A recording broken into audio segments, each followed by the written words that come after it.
लग्नाचे दागिने म्हणजे श्रीमंत पेशवाई दागिने, नाशिकचे सुप्रसिद्ध सराफ मयूर अलंकार सराफ। ताज्या बातम्यांसाठी नाशिक न्यूजच्या YouTube चॅनलला सबस्क्राईब करा आणि बेल आयकॉनला प्रेस करा।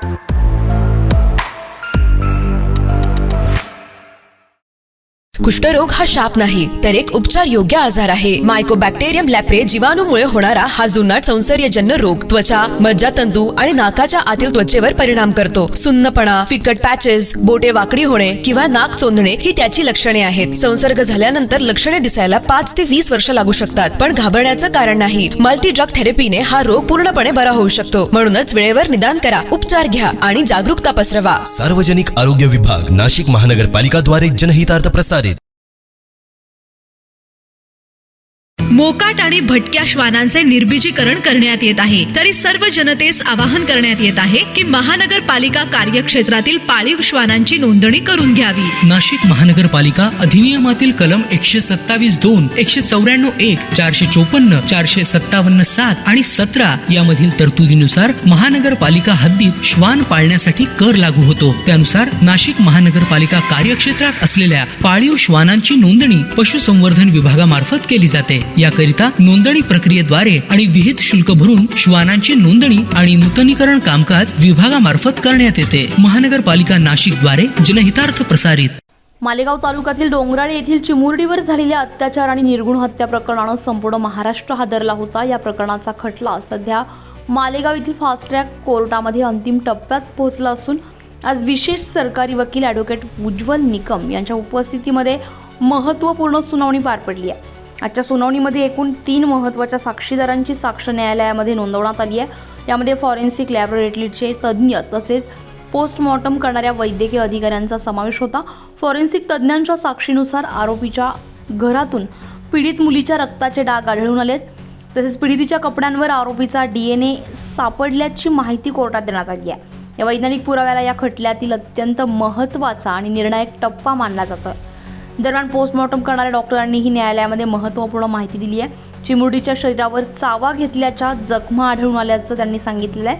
तसेच आरोपीने वापरलेल्या करदोड्यानेच गळा आवळून हत्या करण्यात आल्याचं डॉक्टरांनी पुराव्यानिशी स्पष्ट केलं आहे। न्यायालयाबाहेर पत्रकारांशी बोलताना विशेष सरकारी वकील ॲडव्होकेट उज्ज्वल निकम यांनी सांगितलंय की या खटल्याचे जवळपास 90 ते 95% कामकाज पूर्ण झालंय।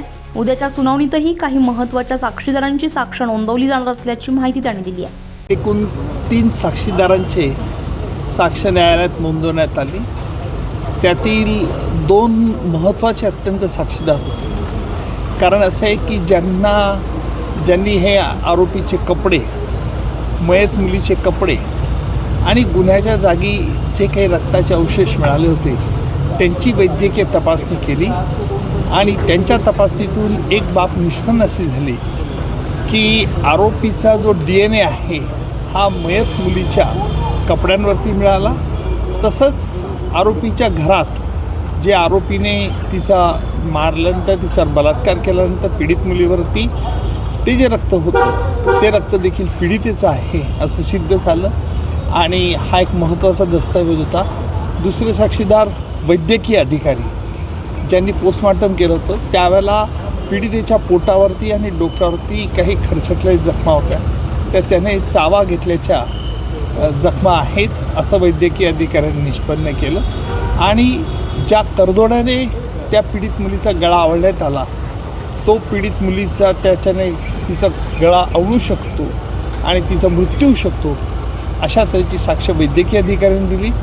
आणि तिसरा महत्त्वाचा साक्षीदार कुठला होता तो असा एक साक्षीदार महत्त्वाचा फॉरेन्सिक लॅबोरेटरीमधला तपासण्यात आला। असे एकूण 3 साक्षीदार आहेत। उद्याही कोर्टाचं कामकाज चालेल। उद्या किती साक्षीदार होतात त्यावरती अवलंबून होईल।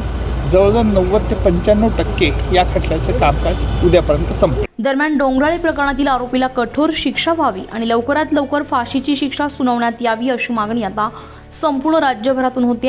आता या बहुचर्चित खटल्याचा निकाल काही दिवसांत लागण्याची शक्यता व्यक्त केली जाते।